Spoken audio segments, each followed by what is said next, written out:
If you are traveling to Rio on a budget, or you simply like to use public transportation when you travel, then the Metro Rio is a great option for you. It is very safe, very clean, and very comfortable, and it will take you to most of the main attractions in Rio.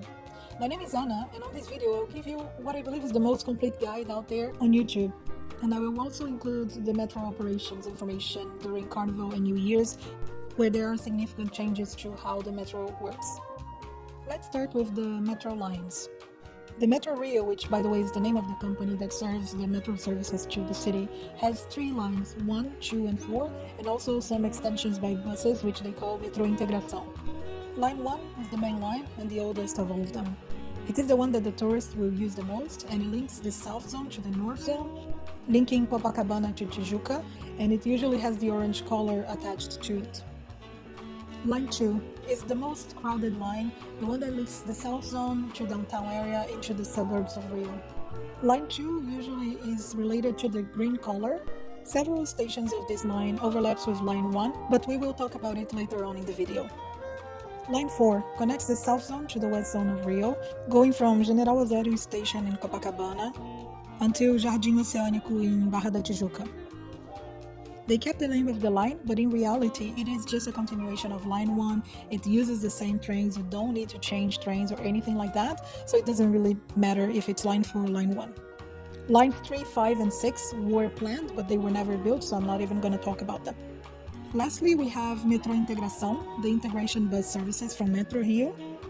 These buses, they serve the areas that the Metro does not yet have any stations in, and it works similarly to the Metro. It has pre-selected stops, and it will take you to most of the attractions that are farther from the main stations. For the integration to work as a single ticket, you need to be getting into that 2 hours after you first step into the station. So if you got into the station at noon, you need to be tapping into the bus at the latest at 2 p.m. or vice versa. Now let's talk about fares and payment methods. As of November 2023, a single basic journey costs R$6.90. And each year it increases roughly 50 cents per year, more or less. A few years more, a few years less, but that's a good base if you're watching this in the future. Also, if you're taking another transportation model like the ferry, the VLT, or the BRT, which is the bus rapid transit in the West Zone, it is also cheaper to combine the two of them, respecting the 2 hours limit as I mentioned. I'm gonna put here the prices for these integrations and you can pause the video and take a look. You have only 3 ways of buying the tickets, either in person, but they usually only take cash if you speak to someone, in one of their totems, which is available in most or all of the stations, where you can pay by card if you wish to, and lastly in the app, but you need to have a rechargeable card, which I'm going to talk about soon, and also you might not be able to download the app if your store is not clean Brazil. Lastly, what most people do is usually just use your bank card as a contactless and go through. So if using your bank card is an option for you, that's another alternative you have to pay for the fare. In relation to the tickets format, other than the contactless, you have the Giro card. This is perfect for people that will be spending long periods of time in Rio and will be using the metro and the integrations with the buses frequently. Usually you pay a one-off fee of R$4, plus whichever is the minimum amount of each single journey, or you can add up more money as you wish, and you can start using. Another option is to buy the Unitário, which is a single-use card. It's a one-way trip, there is no expiration date, and you use it once and you put it there, but the downside to it is that there are no refunds if it is lost, damaged, or stolen. Lastly, you have the prepaid card. This card is not sold by Metro Rio anymore, but it's still accepted and rechargeable. So if you have visited before, perhaps you have an old card or a friend of yours just lent it to you, you can still keep on using it. This card does not have the amount protected, and the advice from Metro Rio is to actually transfer it into a Giro card, which is the new type of card they are pushing. Operating hours. The Metro works from Monday to Saturday from 5 a.m. to midnight, and on Sundays and public holidays from 7 a.m. to 11 p.m. However, if you're in Rio for either Carnival or New Year's Eve, the Metro might have a different operational schedule. For Carnival, the Metro works 24 hours from 5 a.m. on Carnival Saturday until the midnight of Wednesday going to Thursday. It also works 24 hours on the following weekend. In Carnival, there is no need for you to buy any special tickets. You can use the tickets I mentioned, but you also be mindful that the integration buses might have their route changed in case there are street parties, the blocos de carnaval, happening in any part of the itinerary. Now, for New Year's Eve, it is slightly different and a little bit more complicated. The metro will work all night long on December 31st until 5 a.m. the next morning. But if you plan on taking the train after 7 p.m. to go to the beach to watch the fireworks, or even go back home after you've watched the show, you will need to buy special tickets because the ones I mentioned before will not be worth on this specific night. You will need to go to one of the very specific stations they have, like Carioca, I think is the easiest one for those in the South Zone, and buy your tickets in a specific stall that is only for buying New Year's tickets. You choose a 1 hour slot, whichever time you want to be heading, making your way to the beach. It could be from 7 to 8, from 8 to 9, and then you can buy either your one way or your journey back as well. Since there are no online sales for this, it is unlikely that you would be able to go and buy your tickets. So my suggestion is that either you make your way before 7 p.m. to wherever you need to be, or that you find accommodation that is already close to where you plan on going to a party. On your way back, you will probably need to walk quite a few blocks away from the beach to even be able to get a taxi or Uber. So my suggestion is that you indeed just take an accommodation that is close to where you intend on watching the fireworks from. Now let's talk about the station facilities. All the stations are accessible to people with reduced mobility, counting elevators, ramps, braille maps, tactile floors, and everything that could help anyone with a disability to move around the metro comfortably. For bathrooms, you don't have them in all stations, but there are a few stations that will have them that I will list here on the screen. Also, please note that there are specific cars available only to women during rush hours on business days. They're usually painted pink and they have the working hours for this specific type of service on the doors.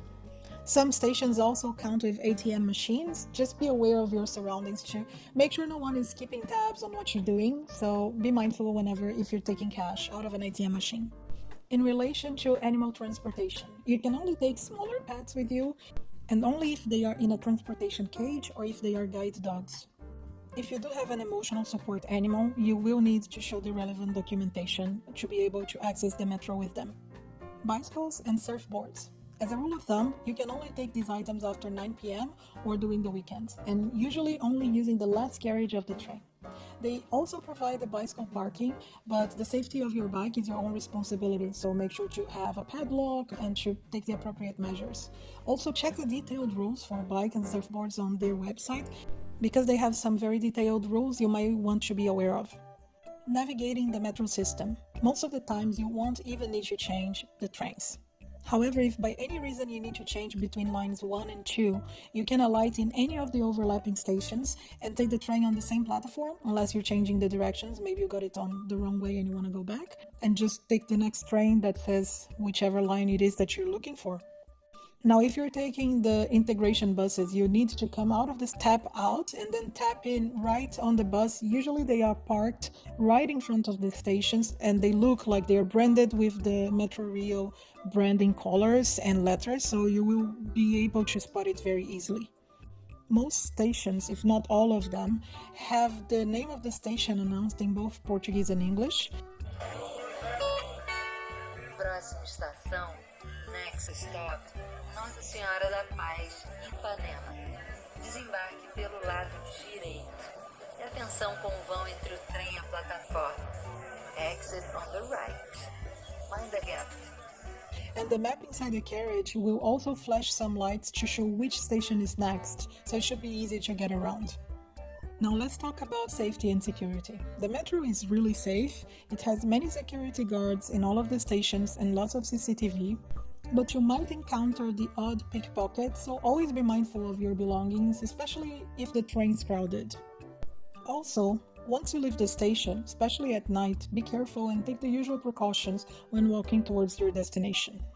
Now let's talk about the cultural etiquette in the metro in Rio. In Rio de Janeiro, there is a law that all seats in the metro are preferential for elderly, pregnant, disabled, and obese people.